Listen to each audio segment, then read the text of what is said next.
Hello everyone, I am an Hindi teacher in Adarsh Senior Secondary School, Khaishergarh. Hope you all are fit and fine. I welcome you to all join online classes. I hope see you soon in classes. Stay home, stay safe. Today will be discuss about 10th Hindi व्याकरण।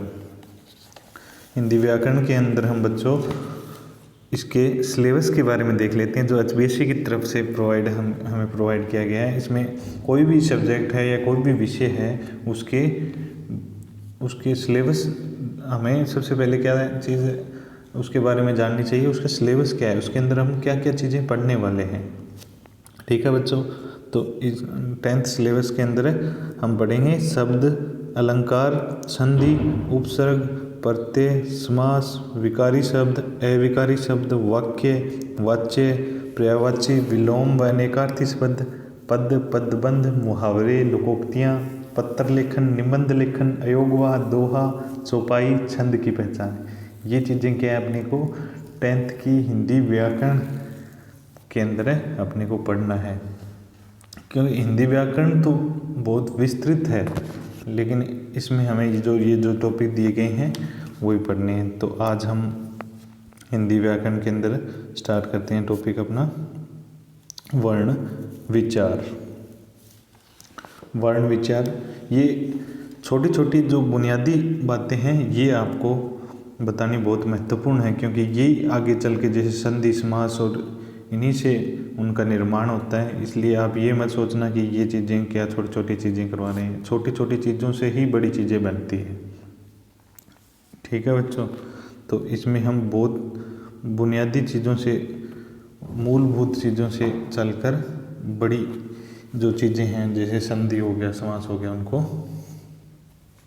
उनका अध्ययन करेंगे।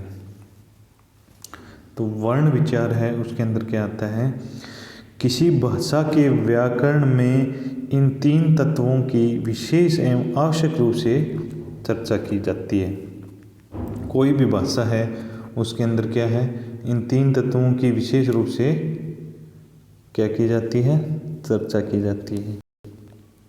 कितने तत्वों की? 3 तत्वों की। ये 3 तत्व कौन कौन से हैं? नंबर 1 है वर्ण, दूसरा है शब्द और तीसरा है वाक्य। कौन कौन सा है? वर्ण, शब्द और वाक्य। वर्ण से मिलके क्या बनता है? शब्द। शब्द से मिलके क्या बनता है? वाक्य। और इनसे क्या होता है, अपने भाषा का निर्माण होता है।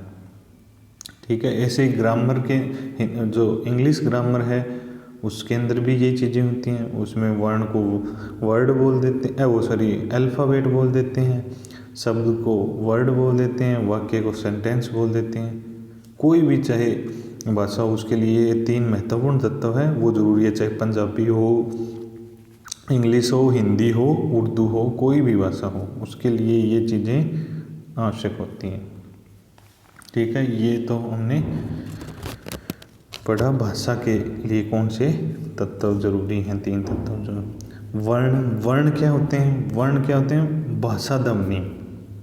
भाषा की जो ध्वनि है ना, वो क्या कहलाता है? वर्ण कहलाता है। जैसे भाषा की लघुत्तम इकाई, कौन सी इकाई? सबसे छोटी इकाई, जिसका उच्चारण एवं अर्थ की दृष्टि से विशेष स्वरूप हो। जिसका क्या हो?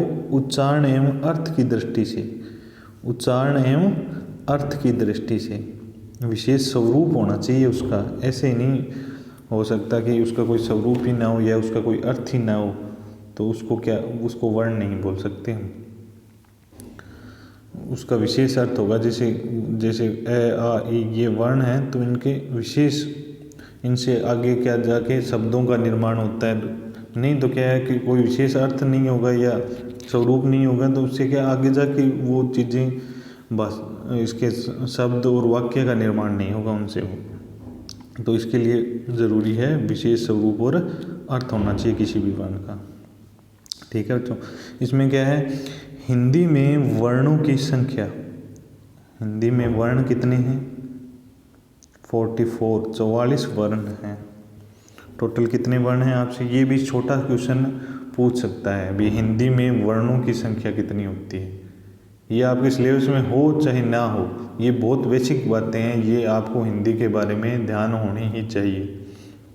तो वर्ण कोई ऐसे ही कोई पूछ ले तो भी आपको ये चीज़ें ध्यान में रखनी है। जैसे वर्णों की संख्या पूछ ली जाए तो उसमें आपको ऑप्शनल में ये क्वेश्चन दे सकता है ऑब्जेक्टिव टाइप में कि हिंदी में वर्णों की संख्या, तो उसमें आपको दे दिया 44, 45, 46, 47 ऐसे, तो आपका आंसर क्या होगा 44।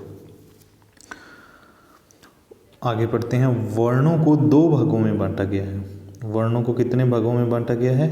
दो भागों में बांटा जा सकता है। तो कौन कौन से होते हैं? नंबर 1 स्वर और दूसरा व्यंजन। ठीक है बच्चों, ये हो गए वर्ण के दो भेद। अब वर्ण के आपसे क्या पूछ लिए जाए, दो भेद कौन कौन से होते हैं, तो उसमें आपको आंसर राइटिंग में लिखना है स्वर और व्यंजन। तो स्वर के बारे में हम विस्तृत अध्ययन करते हैं। स्वर क्या होता है? ऐसी ध्वनियाँ जिनका उच्चारण करने में अन्य किसी ध्वनि की सहायता की आवश्यकता नहीं होती है। ध्वनि की सहायता की आवश्यकता नहीं होती है, स्वर कहलाते हैं। जो अपने आप से ही बनते हैं, जैसे उनके लिए कोई अन्य ध्वनि की जरूरत नहीं होती। जैसे ए है तो ए अपने आप में ही एक ध्वनि है, इसके लिए किसी अन्य ध्वनि की जरूरत। आ, ई, उ, ए, ये क्या है? अपने आप में एक ध्वनि है, बिना किसी सहायता के बोली जाती है। या इसकी एक और दूसरी परिभाषा ये भी हो सकती है कि स्वर वह घोष वर्ण है। कौन सा वर्ण है? घोष वर्ण है जिसके उच्चारण के दौरान मुख मार्ग में कोई अवरोध उत्पन्न नहीं होता है।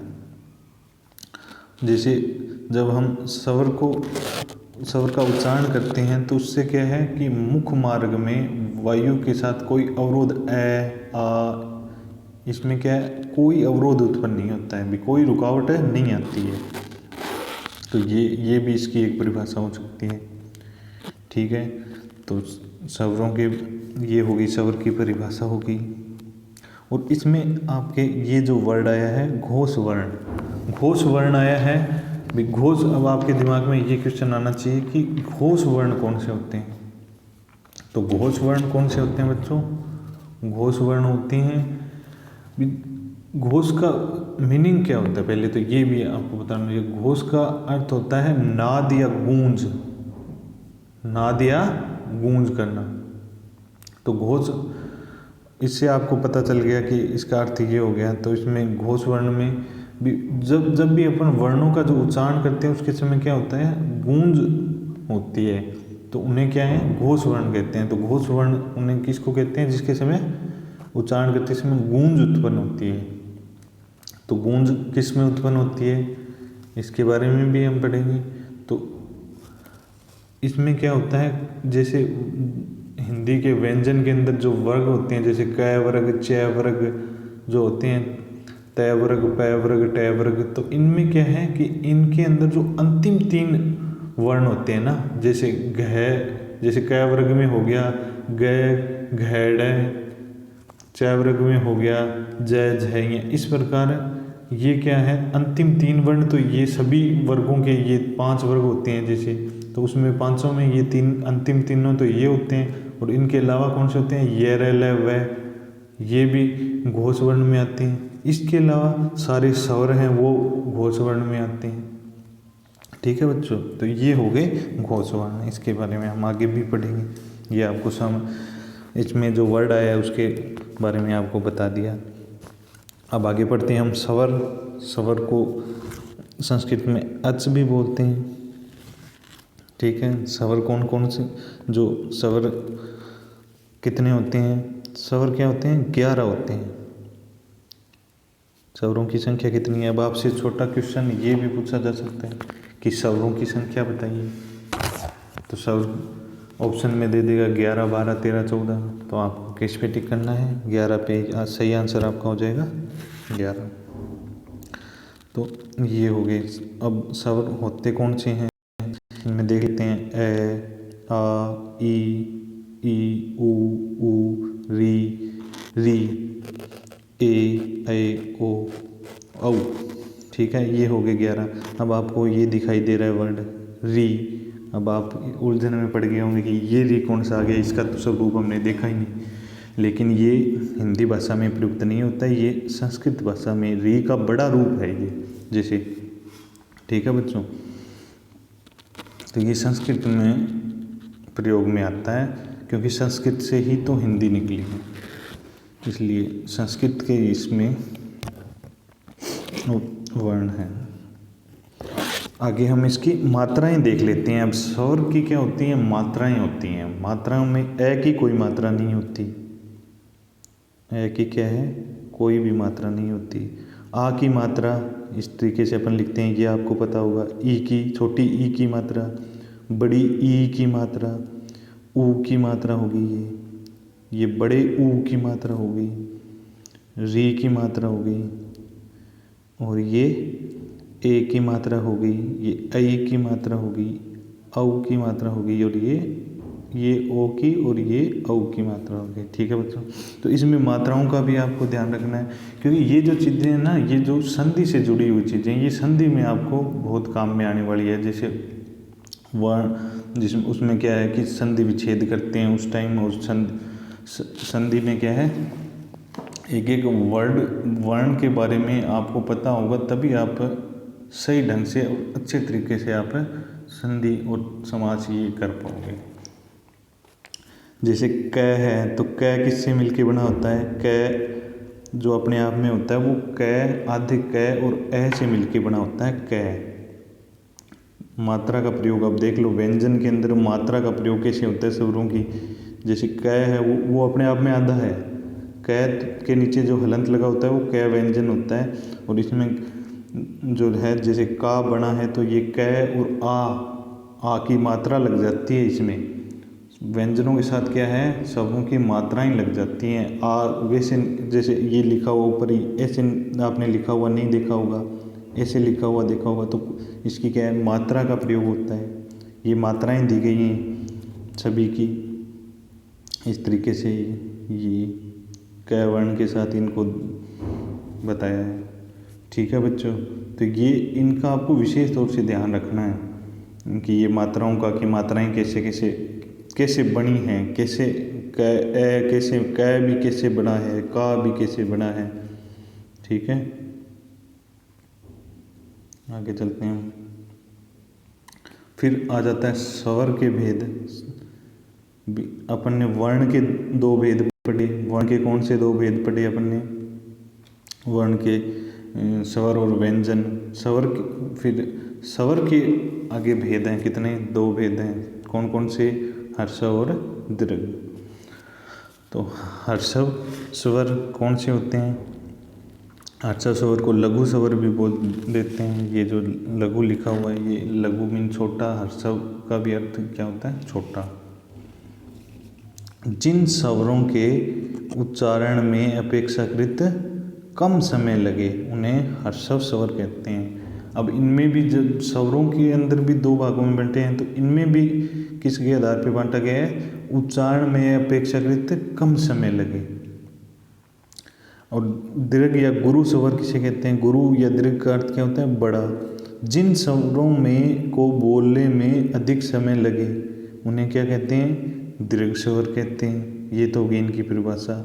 अब देख लेते हैं कि किन के कौन से जो हैं इसमें वर्ण आते हैं। जैसे हर्षव के अंदर ए, ई, उ, री, ये आपको बोल के देखना है। आपको अपने आप ही पता लग जाएगा कि हाँ इनमें कम समय लगता है, हर्षव में जैसे उच्चारण करते समय कम समय लग रहा है। दीर्घ या गुरु है, ये कौन से हैं, आ, ई, उ, ए, ओ, औ, इनमें क्या है, ज़्यादा समय लगता है। तो ये हो गए दीर्घ। और इसमें एक और भी होता है, मात्रा के आधार पर प्लुत स्वर होते हैं। इसमें क्या है कि 2 से अधिक मात्रा होती है। जैसे ओम, जो ध्वनि है आगे जो खींचती है ना, जो ये डैश डैश लगे हुए आपको दिखाई दे रहे हैं, एस एस जो लगा हुआ है, ये जो आपको क्या है कि उच्चारण को लंबा खींचने के लिए इसका प्रयोग किया जाता है। तो ये आपको कहीं भी देखोगे, आपको कहीं ना कहीं पुरानी बुक्स में भी मिल जाएगा और कई नई बुक्स में भी ये आपने देखा होगा। तो इसका आपको आइडिया नहीं लगा पाए होंगे कि ये क्या चीज़ है, ये एस एस क्यों लगा दिया आगे। ये एस एस नहीं है, ये एक सिंबल है जो उच्चारण को लंबा खींचने में प्रयोग में आता है। ठीक है बच्चों, तो आज हम इतना ही पढ़ेंगे। नेक्स्ट जो पार्ट है वो अगली वीडियो में पढ़ेंगे। Thank you and see you and take care.